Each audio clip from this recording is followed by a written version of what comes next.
The ultimate crux of my argument is that because there is no sentience, right? In the same way, like if I were to punch a person, there's a person with a clear consciousness that I am enacting violence upon, and this is a bad thing. But because there was never consciousness to ever experience, I don't understand how we can have harm or suffering in that moral system, since nothing was ever negatively acted upon.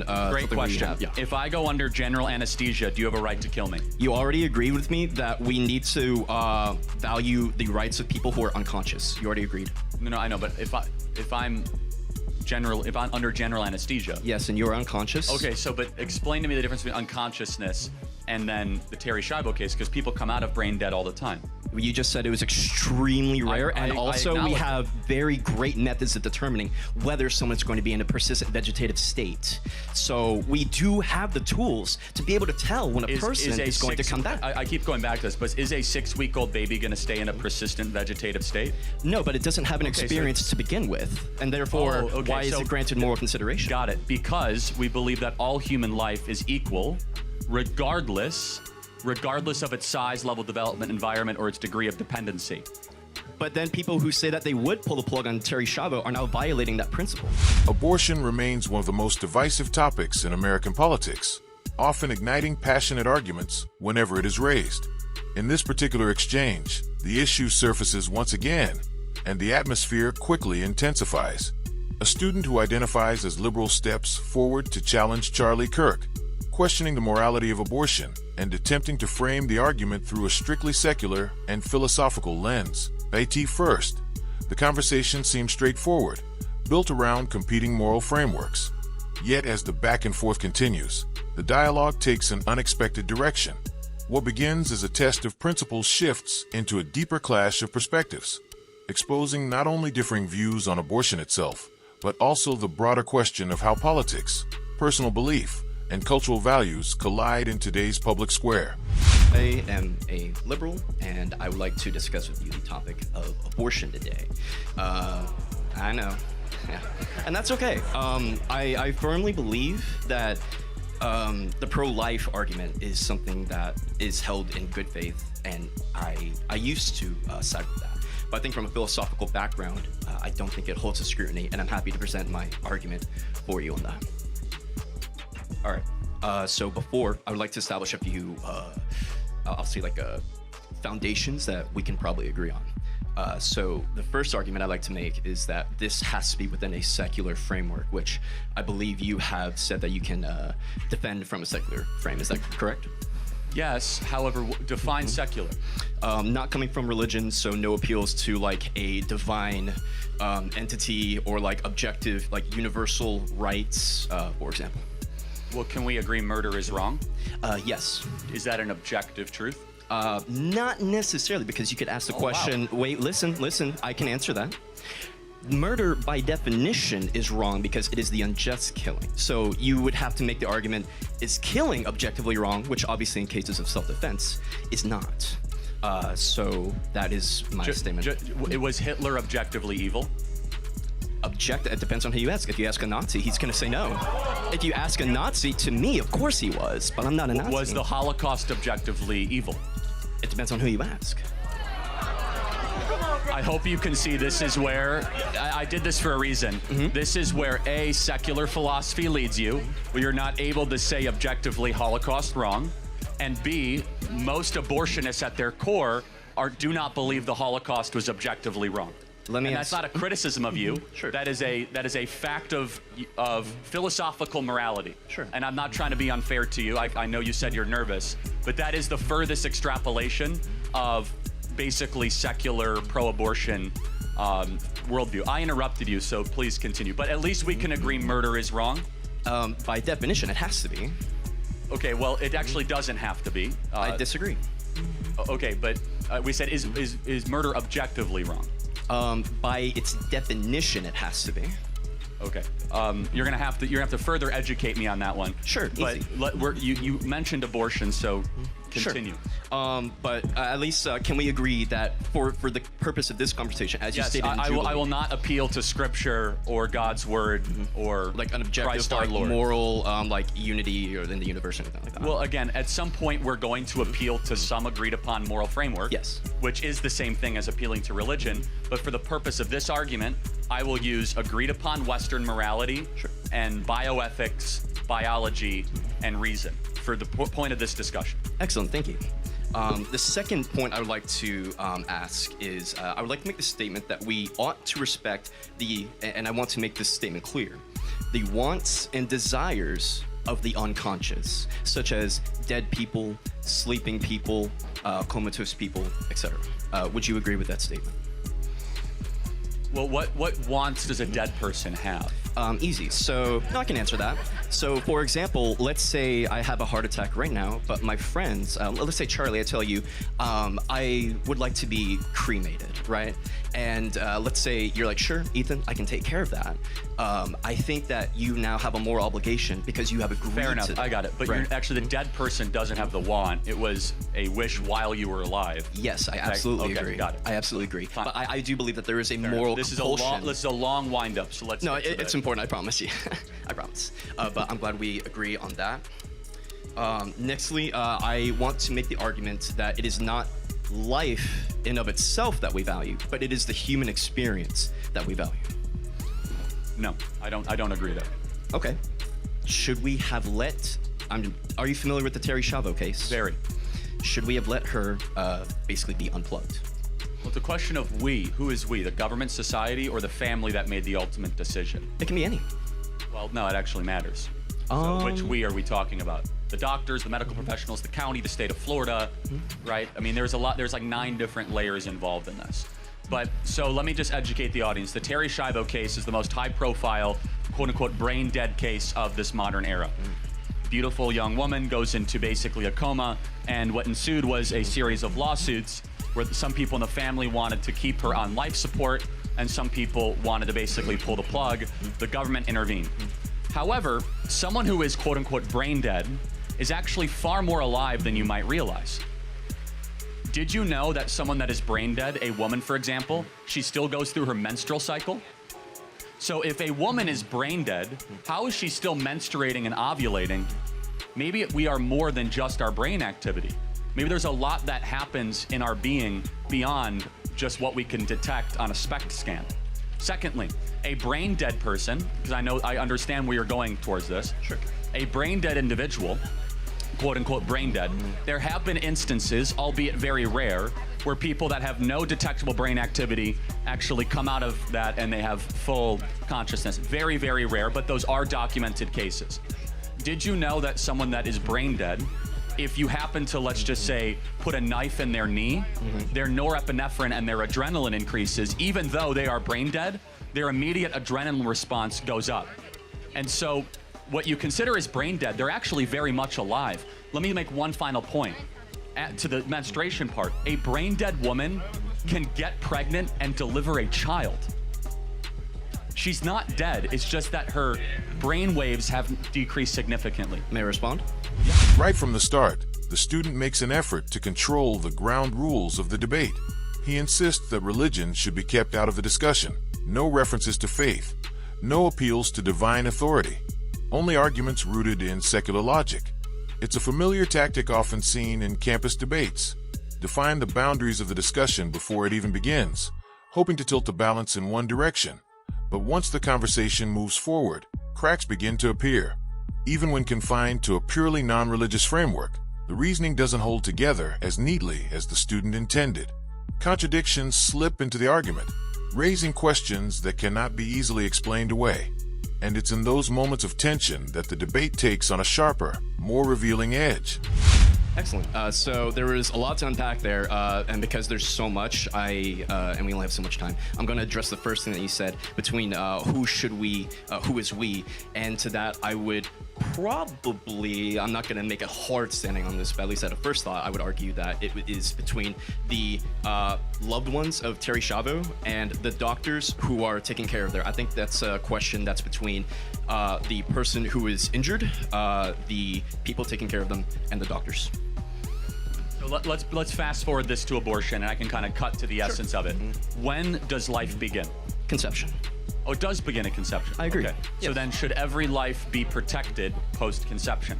I believe that every conscious experience that the human body has should be protected. Not necessarily life in of itself, as I personally and as many people in the audience would agree.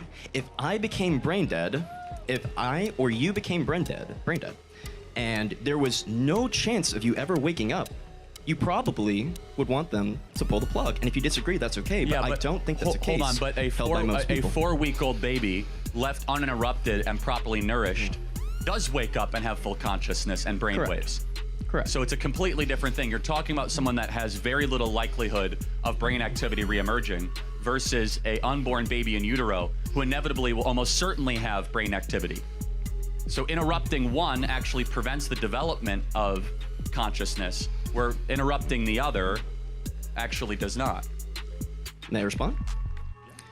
The issue I have with this is the conscious experience hasn't begun yet. For example, let's say this person right here to my left, if I like punch him really hard, there is a person who we give moral consideration to that I have enacted violence upon, and we can make a objective statement on that, or he obviously has a conscience. We can agree on that. We can make an objective statement that I have violated what he wants. But the thing is, a fetus prior to approximately 20 weeks, or at least that's what I've read, does not have a conscious experience. Therefore, it cannot care. Brainwaves start a lot earlier than that. They start around 8 to 10 weeks. But brainwaves and consciousness are not necessarily the same thing, right? Correct. So this is where we differ. Yes. We believe that the human experience is more than just brainwaves. And I've proven it to you that your body still continues to function even though your brain is brain dead, menstruate, adrenaline spike, so on and so forth. There is evidence to show that there's a lot more going on here than just the material between both of your ears. I suppose the question that I would ask, though, is do we have a moral right to protect humans along the stage of development, regardless of whether or not they can feel or sense experience at that period of time? Do you mind if I rewind back to Terry Schiavo, because I don't think you gave an objective answer to this? Should we have unplugged Terry Schiavo, who would have never waken up? That wasn't my family member. It's a very difficult... Let's say you were. The answer is I don't know. If you had to guess, or let's say you do have a family member, and it does happen. The answer, we can do it, Charlie. It depends on the patient's wishes, first and foremost. Let's say you don't know. Yeah, again, it's a very subjective thing. I tend to go towards life. I tend towards the continuation of life. Okay, so then you, let's say you have a very close relative, and that person would not ever wake up from a persistent vegetative state. Then you would not allow that person effectively like euthanasia. So yes, it's too much of a hypothetical. I don't know because it depends on circumstances. There's a lot of difficulties and complexities. It depends on their age, depends on their case history. It depends on whether or not they're responding to people's voices. All sorts of different things. However, you are conflating two separate things. You're talking about one that is highly likely to stay in a vegetative state versus a being that is along... Can the crowd be quiet, please? I'm trying to listen. Is alongside a... As the debate moves into deeper territory, the focus turns to definitions, what counts as life, how morality is measured, and where human value begins. The student argues firmly that moral worth is tied only to conscious experience, suggesting that awareness itself is the deciding factor.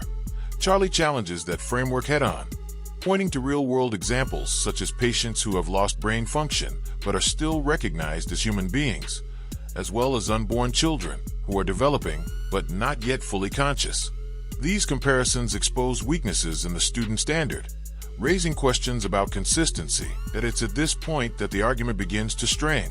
The logic the student set out so confidently starts folding back on itself, unable to account for the exceptions that reality presents. What began as a clear, carefully defined position starts to unravel under closer scrutiny. Process of human development. Can you all be quiet, please? So again, we have a fundamental difference of what we believe a human being is. We believe a human being is far more than just consciousness and reason. And we know this. I mean, this is objectively a proven fact. You are more than your 5 senses. Would you agree with that? I don't know how to answer that. So I want you to think for a second. Are you only 5 senses? The best I can answer is and this is going to be very vague, but because that's a very hard question to ask, I am essentially me. The five senses are a incorporate part of me, but I don't think that necessarily pertains to my No, it argument does. personally. Well, it does, because basically consciousness is exhibited in five senses, right? Maybe, I don't know. Okay. It is. So, but the point being is, which one of your five senses tells you there's only five? There's something above just your five senses that transcend it. This sounds kind of like a non-secular argument when you make this like ascension like thing, and we have to keep. No, it I mean, secular. you can be a secularist and still believe in a soul. You can believe an idea that there is a being within you that is above reason. So anyway, we're just going to disagree.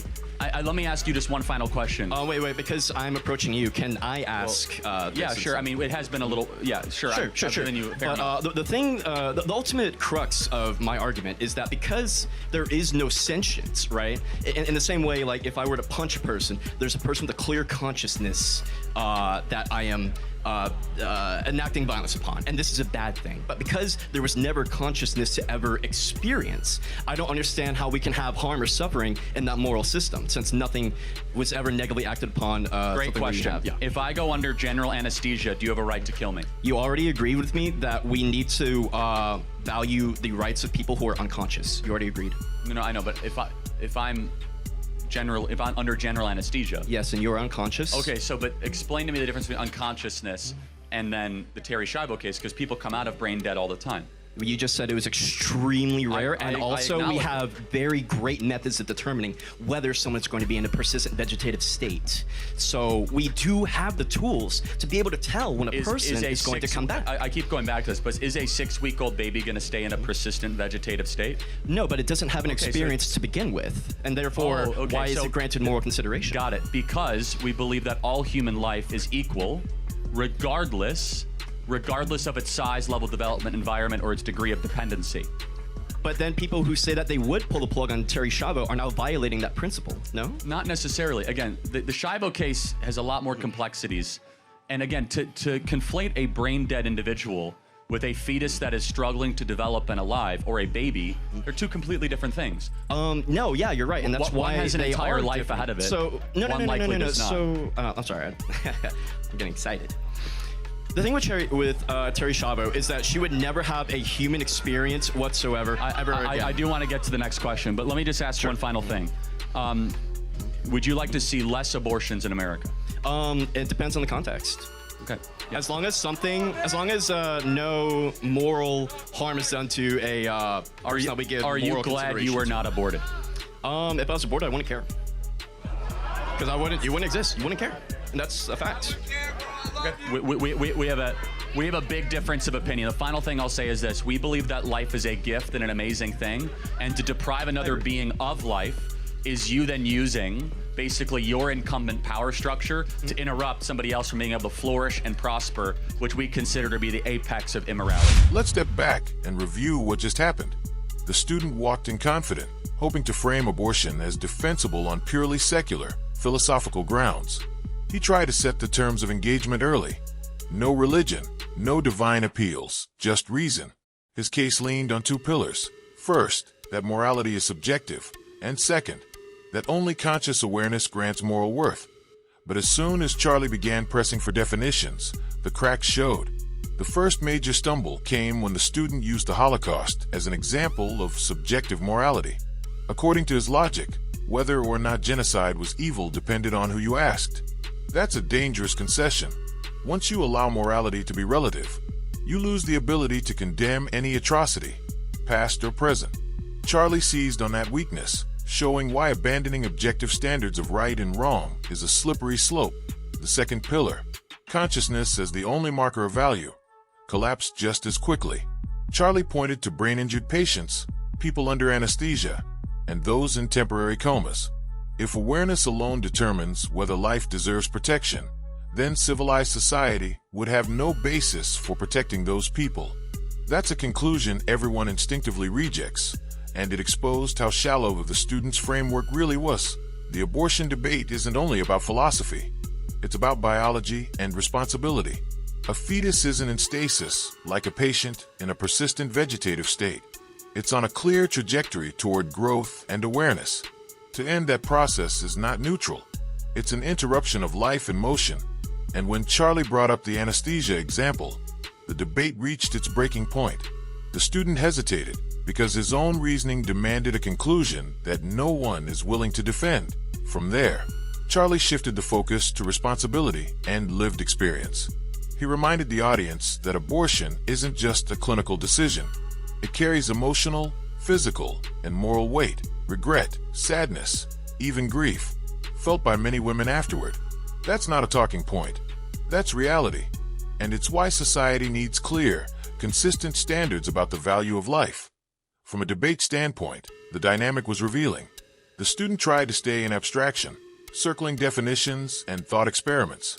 Charlie kept pulling it back to reality, development, biology, and consequences. In theory, abstract arguments can sound persuasive, but when measured against real-world evidence, they often collapse. And that's exactly what happened here. The takeaway? Pro-abortion reasoning tends to unravel when stripped of slogans and subjected to logical testing.